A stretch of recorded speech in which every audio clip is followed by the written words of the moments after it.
let's get started. Thanks so much, everybody, for joining. I'm Alexander Schacht, and I'm here with Gary Sullivan.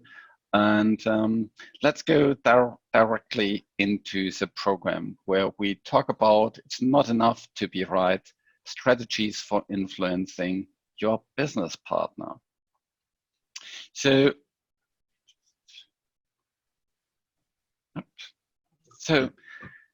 a typical story, I want to start with two short stories to kind of explain a little bit the background and where we are coming from. I had a colleague that was working in a study team, a cardiology study, and he wanted to introduce some new innovative ideas. And how did he go about it to actually convince his teammates, and especially the physician who was very, very opinionated and not that easy to convince?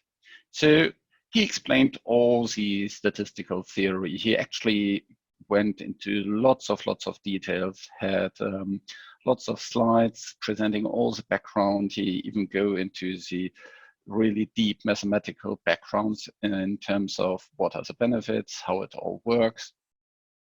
But through these presentation, he couldn't convince the physicians, and then he was starting writing emails and laying down all his logical arguments in emails, and the emails would go backwards and forwards. There would be further meetings where the debate would go more and more heated, and also the tone in the emails would get more and more heated and more and more strong over time. And that even resulted in the end that the physician was complaining to the supervisor of the statistician that the statistician was not helping with the study team and didn't really understand where they're coming from and the environment.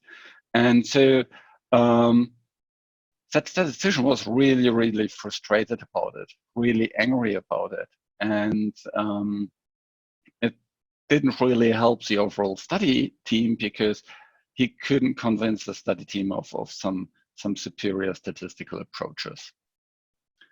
So I think that probably many of us have been in these situations where we wanted to convince someone, but we were just failing, although we were absolutely sure we are right. Another story is that I was seeing early in my career was completely the opposite. So there was a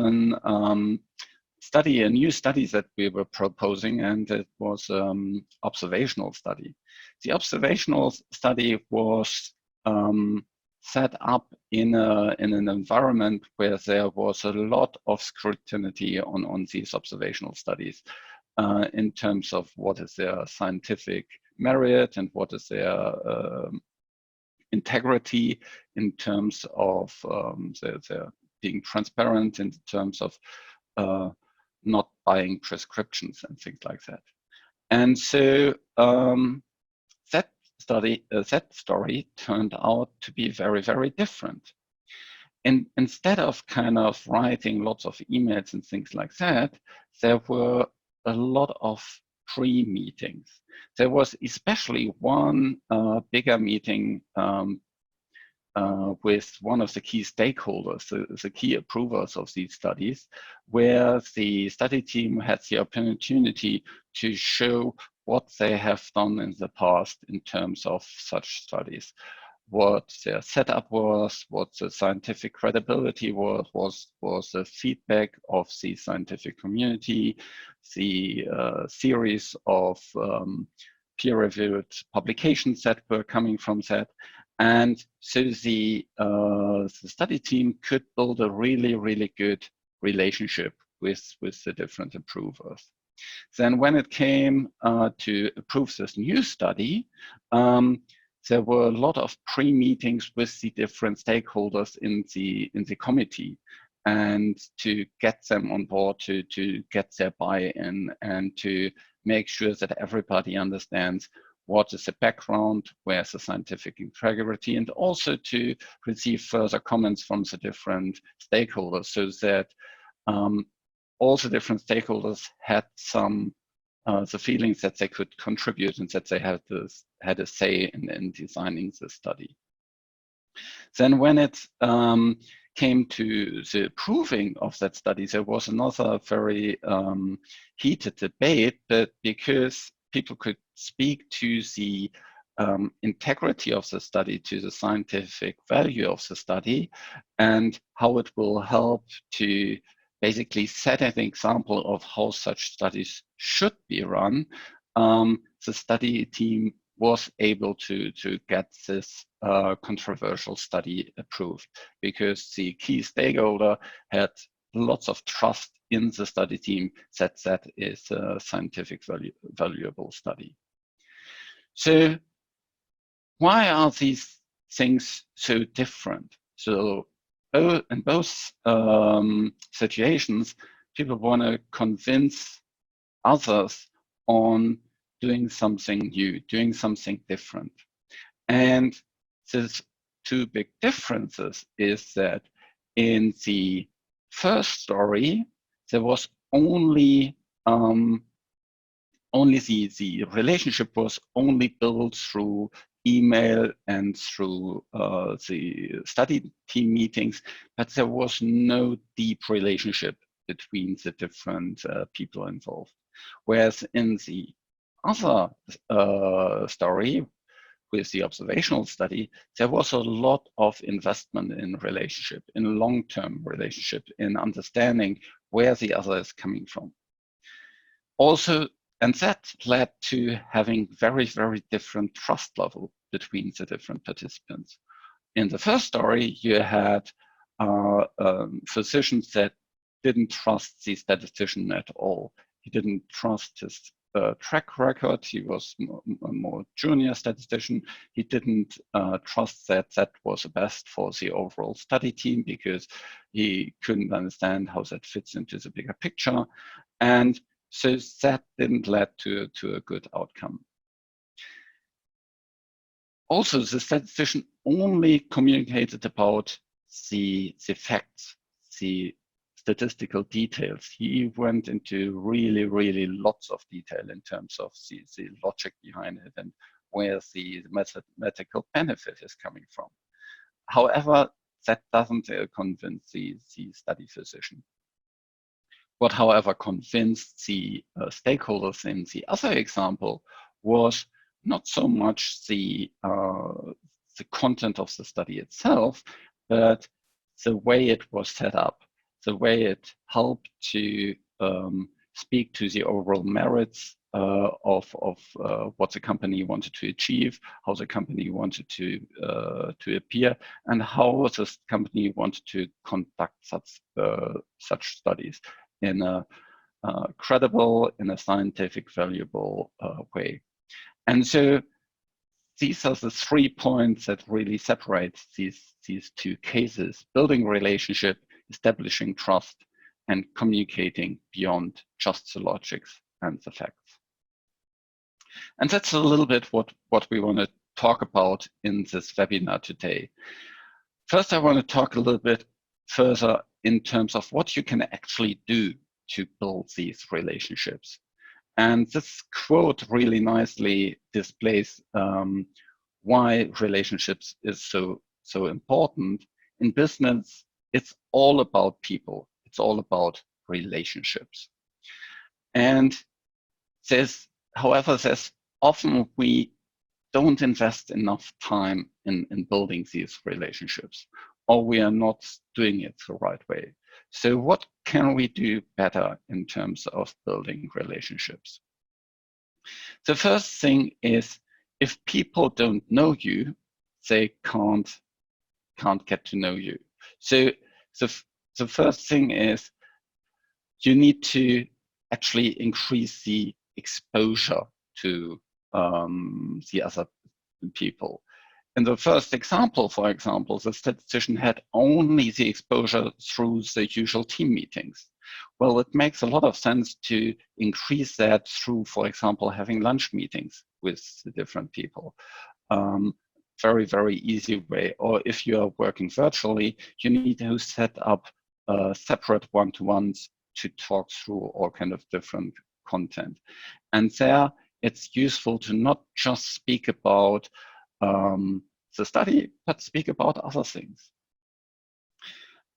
If you have face-to-face events where you participate together, it's really helpful to use these to network. So in, for example, the breaks, to not just do the emails, but use the time to speak to people, to connect to people. I was once attending a large medical conference with a lot of other statisticians from my company, and I was seeing there were basically two groups of statisticians. One that was using the time to network with lots of different people, that will use the breaks and that would even skip sessions to increase the network, to speak to all kind of different stakeholders within and outside of the company. And the other group would hang around with the same people that they already know and would go to the sessions, but wouldn't really take this opportunity to get to know lots of other people and to network with other people. I think that's really a missed opportunity. And I would always advise you, especially in these, probably in these post-corona times, to use the opportunity when you have face-to-face events that you speak with lots of different people and not just sit in front of your PC. In terms of when you're connecting those people, I think it's really important to find something in common. That can be, your company background, your educational background, maybe a shared interest like music or sports or soccer, or maybe different people that you already know. I once had this challenge that I needed a slide set from a colleague, and that colleague was very, very protective regarding the slide set, but I really needed it for an upcoming meeting. I had a 15-minute slot where I could speak directly with that colleague, and so I needed to get it in 15 minutes. I didn't directly go into the meeting asking for the slides. I first was asking, seeing, okay, where she's coming from. And I saw that we had worked at the same company and where her background was. And so I connected over that. And I found out that we had a common colleague that we both liked and trusted. And that through these kind of connections, I was able to establish this relationship and actually get the slides from her quite fast. The other thing is, if you go into these meetings, it's really important to listen and ask questions. Being present in this meeting, not kind of playing with your smartphone all the time, but really being present there and being focused and really listening on the other person. And especially in virtual meetings, it's really helpful to turn on the camera, because that way you get a completely different connection to the other person. Don't be too distracted. Don't kind of write emails or things like that. That's very, very easy for the other person to kind of see or feel. I once had a supervisor where I could sense that that supervisor was reading emails when we were having one-to-ones, because then we will have completely different relationship, different connection. Be interested in the other persons, really interested where they are coming from.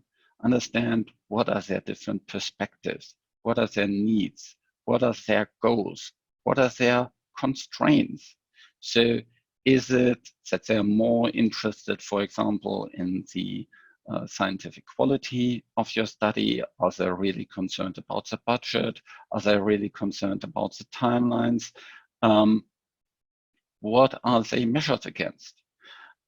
If you have someone that is coming from an operational background and is just thinking about timelines and budget, then you need to take that into account when you communicate, for example, or propose a different design feature. Then it's more about what's the impact on timelines and costs than what's the impact on the scientific credibility of the study, for example. Another really important thing is to have fun together, to laugh together, to have, jokes. And there, I can't underestimate the importance of having meetings, for example, with a coffee together, or in the evening with a dinner together, or if you're at the same hotel having breakfast together. These kind of opportunities really help to connect. And the next thing is to speak about trust. And here I'm handing over to Gary. Thanks, Alexander. Yes, I think the example Alexander gave not just was around building relationships, but really building a trusting relationship. And as I think back on my career, all the different collaborations, successful collaborations and successful opportunities to influence were based in a trusting relationship with either the team or an individual or a small group of individuals. So I completely agree with this quote here, that trust is the most powerful currency in business. And you'll sort of see why that is. So the sort of becomes, well, how do you establish trust? And there's sort of allude to the things that can be done, but it's really sort of easy to remember how you develop trust. And it really comes down to 3 C's. So 3 words that begin with the letter C, and those things are competence, care, and character. And we'll talk a little bit about each of those, what they mean, and how you can sort of establish them. So next slide, please.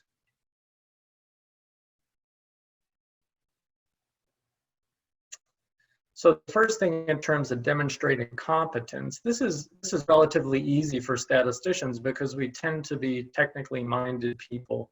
We're technically trained. Our primary interest is in technical things, whether they're statistics or science or whatnot. So it really comes sort of naturally in terms of demonstrating our skills.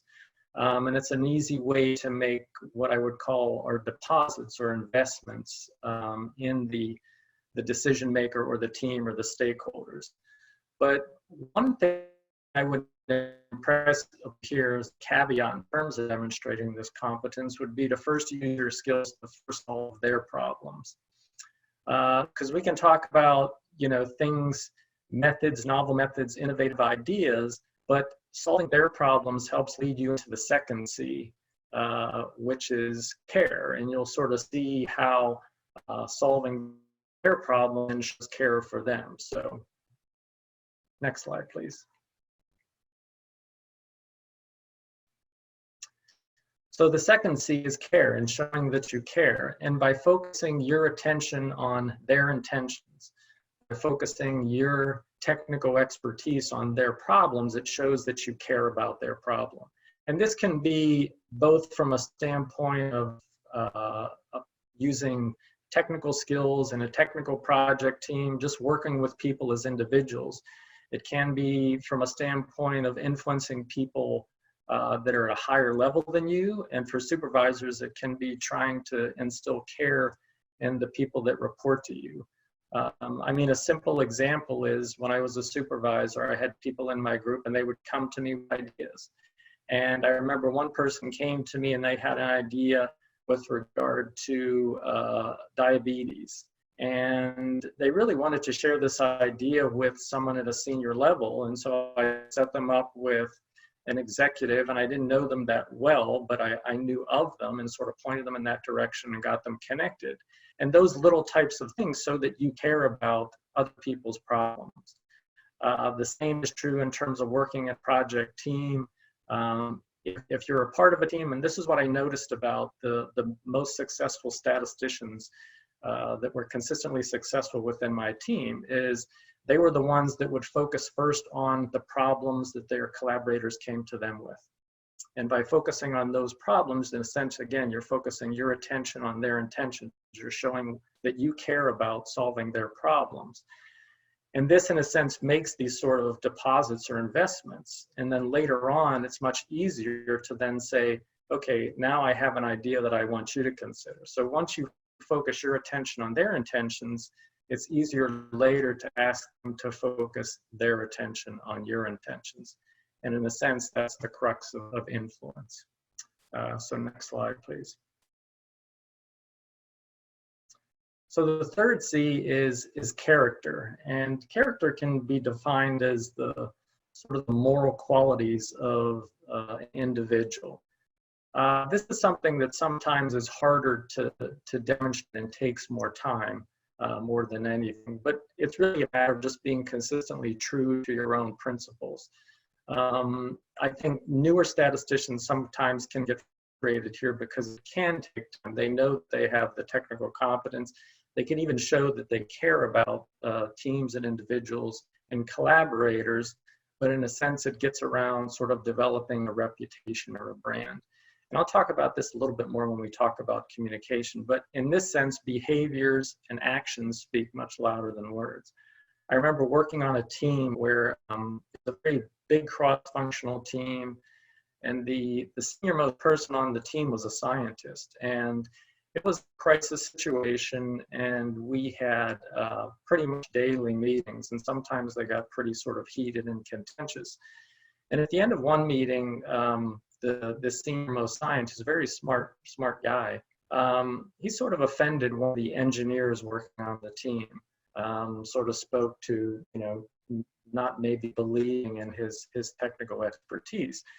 And it sort of created a tense situation. And the next day we met again, and the first thing that this scientist did was sort of publicly apologize to the very junior engineer in front of the whole group. And these are the types of things that really sort of demonstrate character. So I knew that person was very competent. I knew they cared a lot about the project. But it really said something about their character, and it really sort of affected the relationship that I had with them. I saw them as very humble, as very honest, as having a lot of integrity, not believing that they're always right. And those are the types of things that really sort of establish our character. So there are things that you can do over a period of time in terms of being consistent to your own sort of morals and principles, where your character starts to shine through. And that's something, again, I'll talk about when we get to the communication part. But in a sense, again, the 3 C's, very easy to think about and remember. And basically demonstrating these things as a way of demonstrating trust, and sort of through Alexander's example, you sort of saw the importance of trust and how it sort of led to his successful ability to be influential, to get the stakeholder to basically buy into the ideas of their team. So let's move on and talk about communication. So when we think about communication, a lot of times we think about speaking, and we think about basically telling people what it is that we know. And one thing I would like sort of people to sort of rethink that in a way, especially when you're talking about influence. So when you think about influence, you're trying to basically convince or persuade someone of an idea, or you're trying to change something about their character, their direction, or their behavior, or what they think. And that's, in a sense, how you should approach every communication. Especially when you're talking about influence, as Alexander sort of mentioned in his example, there was a primary decision maker, a stakeholder. So when you think about communication, you shouldn't think about just telling people this is what I know, but think about, okay, this is where I want to try to move that person to. This is the idea that I want them to buy into. Okay, so you think about who is that stakeholder, who is that audience, or maybe it's a small group of people who basically make the decision. What is their position on what you're trying to sell, or the idea that you're trying to propose? And what is the position that you want them to take? And how do you move them from the position they're at to the position that you're at? Okay, so that's why you need to think about the audience, not in context of who's out there sitting and hearing my presentation, but who are the key people that I really need to convince. And so that really sorts, and when you talk about any communication, it sort of starts with knowing who your audience is, okay? And we'll talk a lot about that.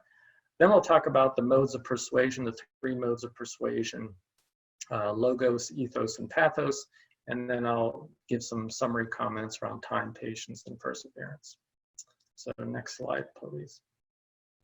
So knowing your audience, again, there are lots of different situations you find yourself in when you're trying to influence. It could be a very small group of people. It could be a large audience.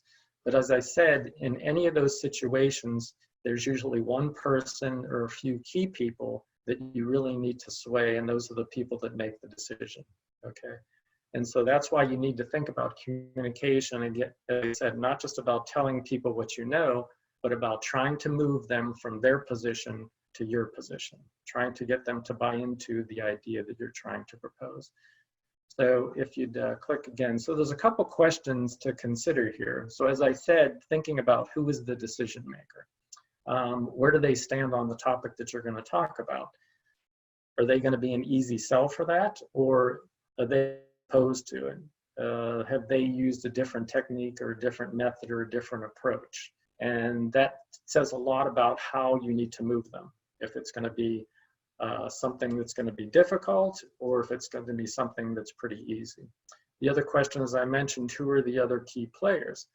Once you talk about influence, especially once you get to sort of more significant types of innovations or changes in an organization, you're talking about people at higher and higher levels. So those may be the decision maker, but they may have people that are very influential to them. So thinking about those types of people, where do they stand on this topic or this idea? And then generally, what do you need to do and say to achieve success? So again, it gets back to how do you get them from position A, which is their position, to position B, which is your position. So next slide, please. So this gets around, and again, mostly in terms of speaking, but there are some sort of behaviors and actions here. Because communication, as I said, isn't just about speaking, but it's also about things that you do, actions that you take, how you behave, how you respond in certain situations. But we will talk a little bit about the speaking part and then also the behavior part.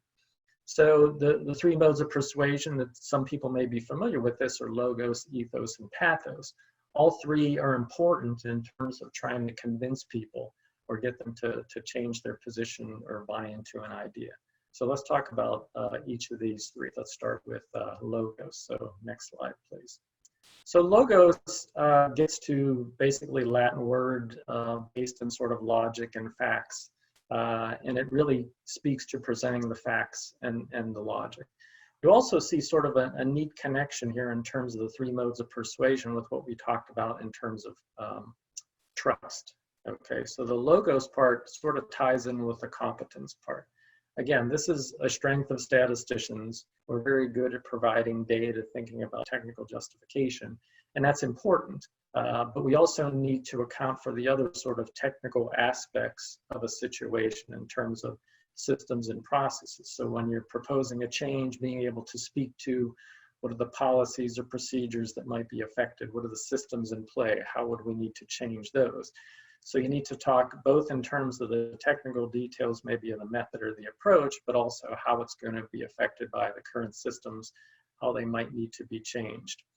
And then finally, you need to speak in terms of big picture, little picture. You may have people that want to dig into some of the technical details. You need to be able to speak to those, but there may be also people that are thinking, you know, 2-3 levels higher in terms of how will this change impact other systems or decisions that we make down the line, or what's incoming, how would it affect the supply chain, you know, those higher level types of things. So when you're thinking about the logos part of it, you can't just sort of stick to just the technical justification and the data, but need to speak in terms of the accounts, or I'm sorry, the systems and processes, and also big picture, little picture. Next slide, please. So the ethos part sort of ties into that character thing that we've talked about with the trust. And this comes into play anytime you're talking to someone that is a decision maker, a collaborator, a team leader. And they might not say this, but they're always going to be thinking of it, especially if they haven't worked with you much before. And the question that's going to come to their head is, why should I listen to you? Do you have my best interest in mind? And this gets back to the notion of establishing character and credibility.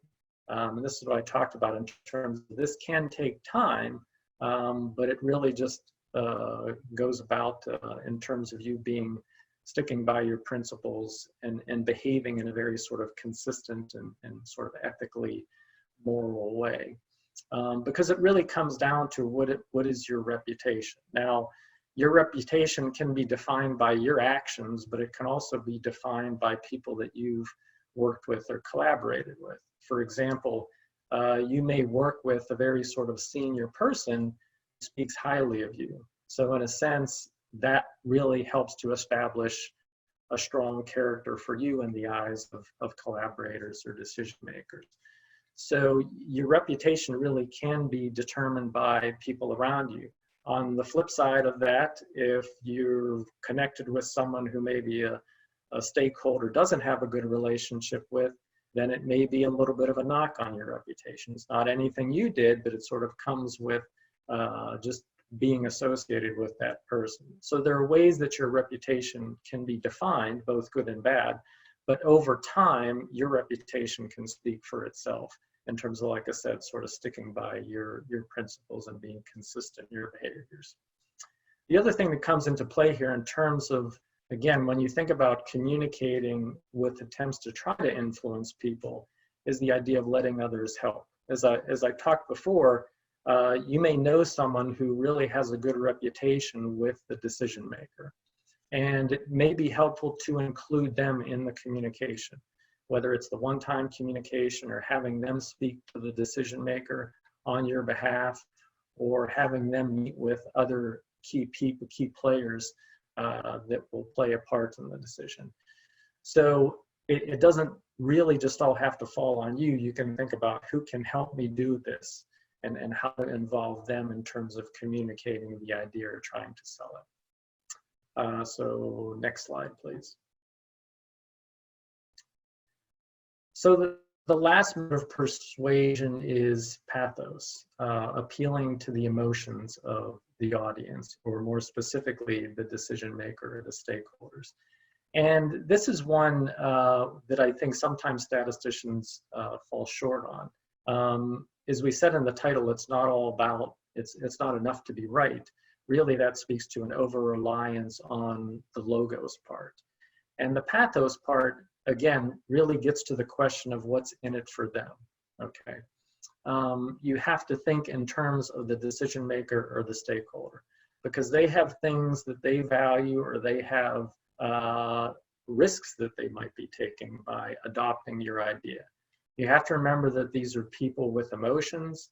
These are people, and again, as you get to sort of higher and higher levels, these people can have egos, they can have ambitions. And they may have things that, or they may be doing things where your idea, they may see those as a threat to their authority. I remember working back at Lilly with some discovery scientists and trying to promote the idea of the use of a desirability analysis. So this is a situation where discovery chemists are looking at multiple responses and trying to optimize a molecule across several responses. And they would use this rule called Lipinski's Rule of 5 that was written by, I think, a scientist at Pfizer. And basically it said either you meet the criteria or you don't for these 5 criteria in terms of molecular weight and activity and those types of things. And they would simply assign a 0 or 1 as to whether you met each criteria. They would add them up, and that would be the sum total. And they looked at it in a very sort of binary way. And if you know anything about desirability functions or utility functions, it's a much more appropriate way to look at these things, not looking at them on a binary scale, but looking at them as a function of a nonlinear function. So there's certainly a level that you achieve that gives you that you've completely met the criteria, but there also is sort of a gradation, okay? And then you convert each of these responses onto a 0-1 scale and take a geometric mean, something that most statisticians understand very easily. And something that we would see as, gosh, that's a much better way to approach this. But the chemist and some of the chemists that we were working with felt very threatened by this because they saw it as very complicated. They were very comfortable with essentially the rule or the math that they used. And in a sense, they could see this as a sort of a threat to their authority or a threat to their knowledge. So you have to remember that sometimes they might have fears or risks that they see in what you're proposing. It might threaten their power or their authority, especially as you get to more senior levels. So you have to consider these questions. What do they value? What do they fear? What do they see as risks potentially that they're taking? Another way to sort of explain this is just everyone here is in the pharma industry, and you've probably heard or seen different patient stories. And we're all technical people, and that's our primary interest, but when you see a patient story, you're moved or inspired or motivated by that. In a sense, that's pathos in action. It's sort of appealing to people's emotions to inspire them or to convince them of a goal in a different way. The last thing to sort of say about this is to let the decision maker or the decision makers contribute to the idea. So you may come into the idea with an idea of how it's going to be applied, all the different processes that have to be tweaked. You may have everything covered. They may not believe that. They may come in and say, hey, why don't you do it a little bit this way? Why don't you change this? And sometimes it helps to let them contribute to the idea because then they have a stake in it. They feel that they have some ownership around it. So that's another way to sort of appeal to their pathos, is to give them an emotional type of connection to the idea. And as long as it doesn't compromise your basic idea, it's always a good idea to sort of let them do this, okay? Because again, at the end of the day, their decision may be yes or no. And so if it's yes with some alterations to how you were thinking about it, that's much better than a no. So we think of it as sort of a win-win overall. Next slide, please. So basically in total, it really does take time, patience, and perseverance around communication. And the one thing I would say is to, again, think of communication as being very strategic. Don't think of it as a one-time event where you're just telling someone, here's what I know, here's what I think. Think about it from a standpoint of they have a certain position around an idea or a change that you want to make. You have a different position and you're trying to move them from position A to position B, from their position to your position. And by communicating strategically, I mean, again, this doesn't have to be a one-time communication. As Alexander talked about in terms of pre-meetings and investing in relationships, thinking about, okay, who is going to influence the decision maker? How do I need to communicate to them? What do I need to communicate to them? When do I need to communicate to different people? Again, all this sort of goes into being very thoughtful and strategic about how to create influence. The second thing here is, again, you saw the sort of the connection between trust and communication. You build trust in a sense by communicating your ideas, communicating your actions, your contributions. And as you build trust, it gives you more freedom to communicate. as you have trust with someone, you can have an audience with them and you can more readily share your ideas. So there's a big sort of relationship between trust and communication. And then the last thing is just influence takes time. I can think of instances where I've had to sort of meet and talk with groups and people, 3, 4 times to get them to buy into an idea. So go into it with sort of realistic expectation. And again, thinking very strategically about how to go about it. And it may be something where you have to communicate to individuals, small groups, 1 time, 2 times, many times, and it can take time. But I would sort of close by saying that, at least this section, before we summarize, that I think statisticians have great ideas. I think they have the potential to be really strong leaders because of some of the skills that we do have. And I think it's worth taking the time to invest in these types of things in terms of relationships and building trust, and really thinking about communication more deeply than just putting a slide set together and sort of telling people what's in it. And those are the things that really lead to successful influence.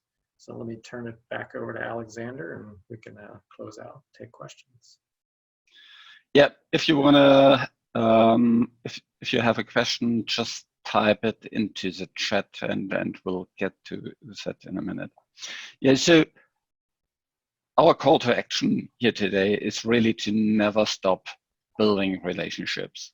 You can build new relationships and you can, enhance and deepen the old relationships. When I was very early in my career, I was frequently flying to the headquarters of the company I was working for. And I was, initially meeting just with very, very few people. And then I was seeing some colleagues that were more on the commercial side.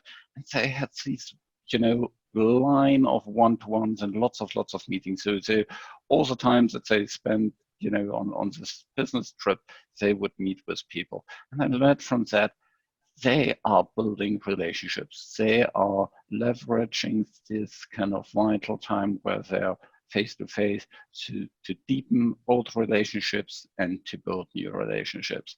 And that's for a reason. And I learned from it, and I think that helped me a lot in my career. So build your relationships with people, not just kind of short-term, but long-term thinking. Growing your trust. And that is really going in 2 different directions.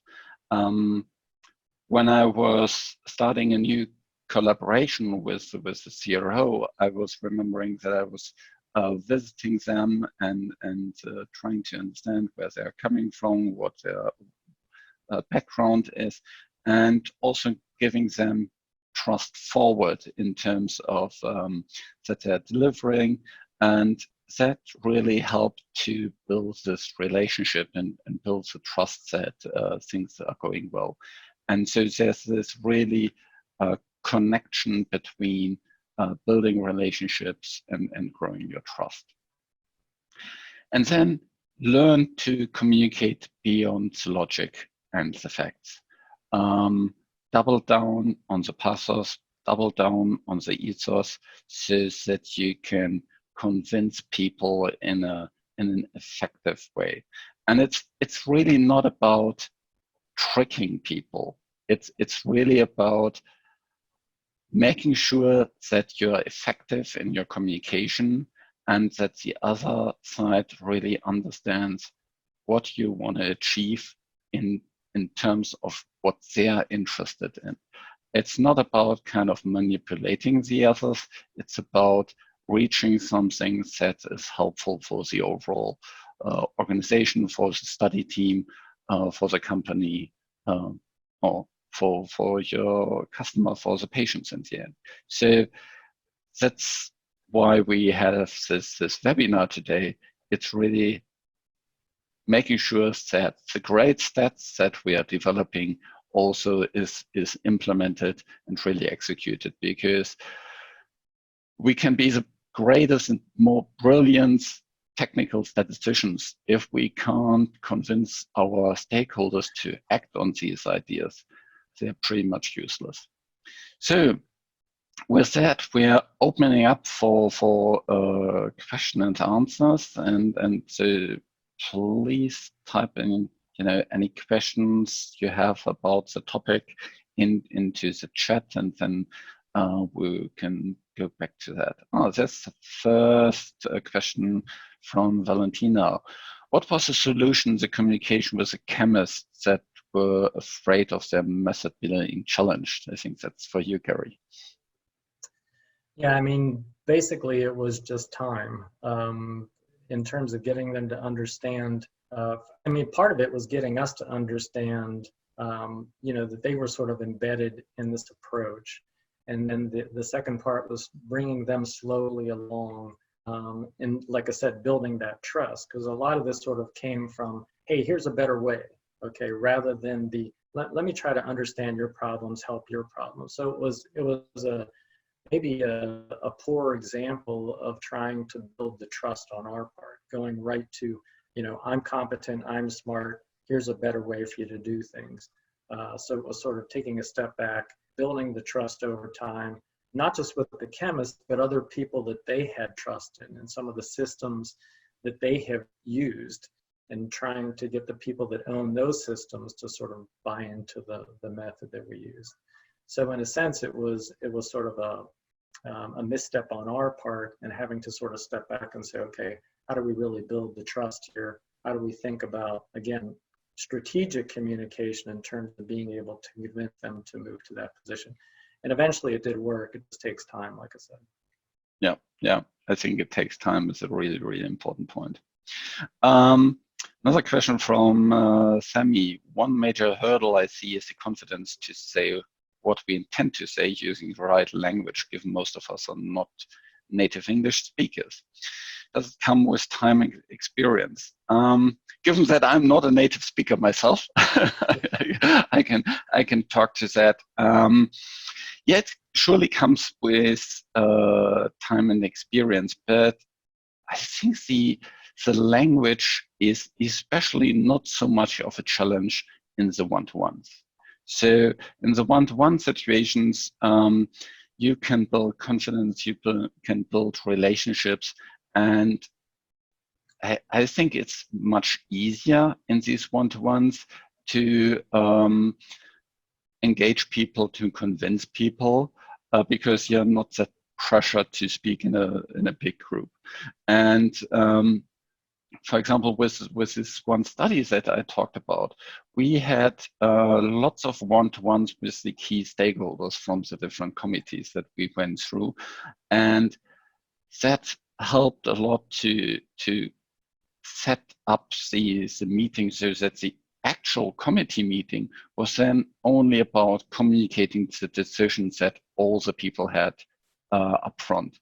And in these one-to-ones, we were picking up all kind of different suggestions from the different committee members so that we can include them. So in the end, it was not just our proposal, but it was our proposal with all the features that the committee had suggested. And of course, that helped them to have some ownership in it and made it much more easier for them to say yes to it. Gary, any additional thoughts from your end on that? I am a native English speaker, and I think the word she used was confidence, and I think everyone needs to build up their confidence. So I would echo what you said, is starting with the one-on-ones and just getting practice and getting comfortable and getting confident goes a long way, and will sort of then stretch into the ability to communicate with larger groups. Okay, there's another question on any tips to communicate and work effectively with statistician colleagues where there may be issues of lack of trust. Sometimes such cases may not be possible to think win-win. Well, I think when there's when we communicate and there's lack of trust, then we always need to approach that issue first. I think we first need to establish trust. Otherwise, we can, be on the kind of content level and will not reach anything. We first need to figure out the trust part. So I think that these are kind of the different levels of a communication. And the meta level, so to say, is really important and always need to take care of that.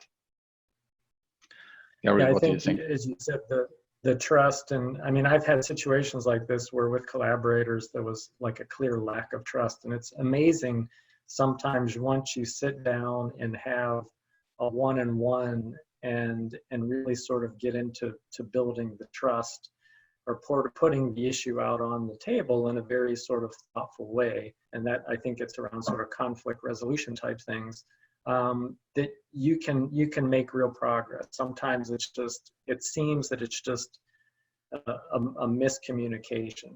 But as Alexander said, I think you've got to start with the trust. And sometimes that starts with one-on-one, just meeting with someone and trying to get on the same page with them.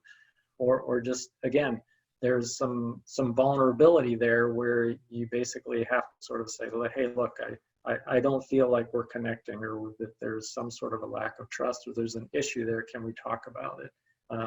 But it really does, if you don't have the trust, it's hard to get anywhere in those situations. As we are proposing ideas, thanks Marco for that question. As we are proposing ideas to higher and higher levels, the less we know how to approach them, what is important to them, and of course we have less and less time for our pitch. Yeah, absolutely. Any kind of practical ideas here?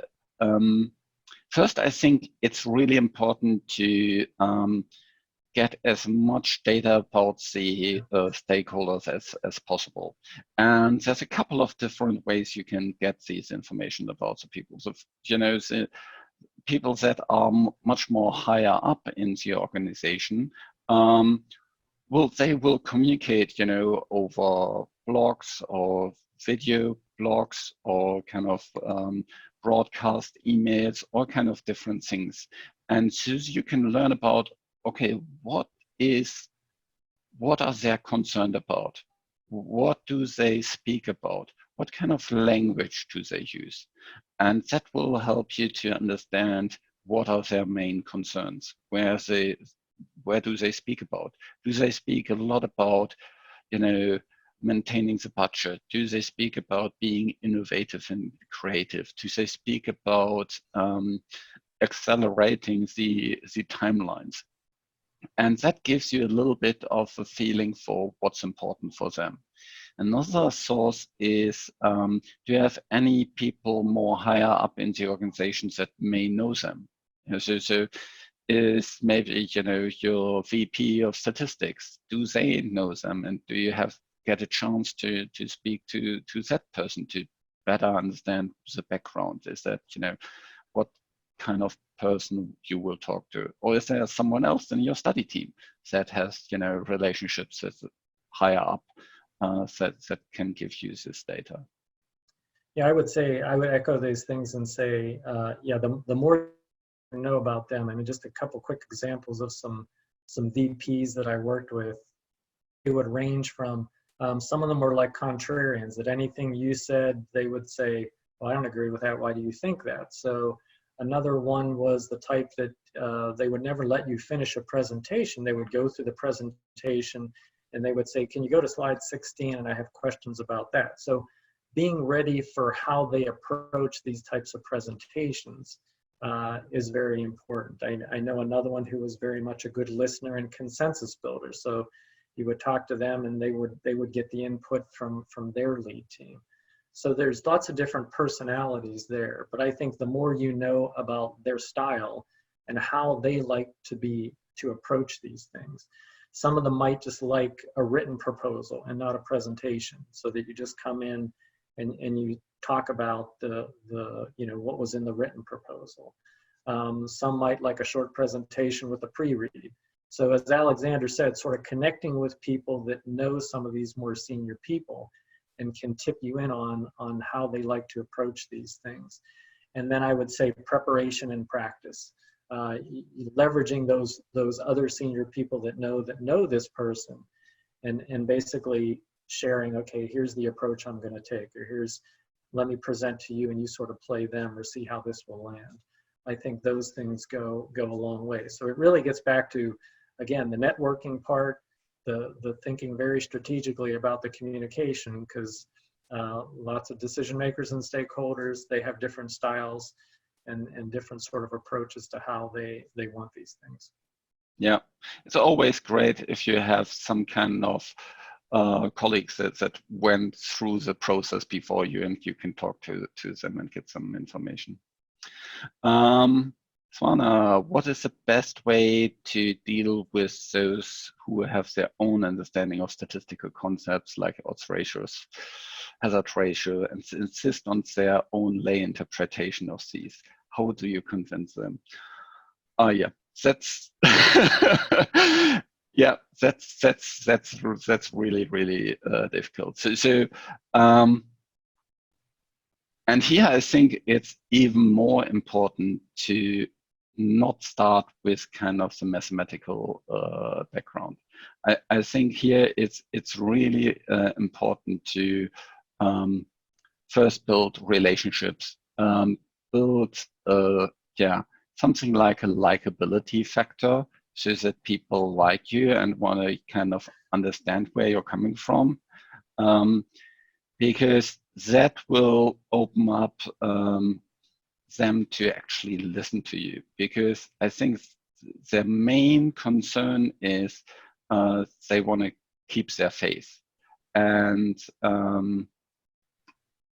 that's why they probably don't want to say, yeah, I'm wrong, you're right.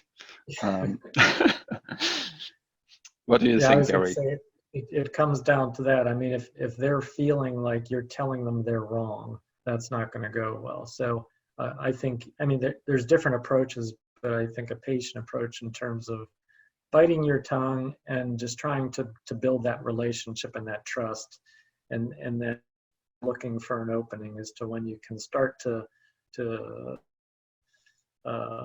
transition their thinking on the concept and try to bring it to the actual sort of truth about it.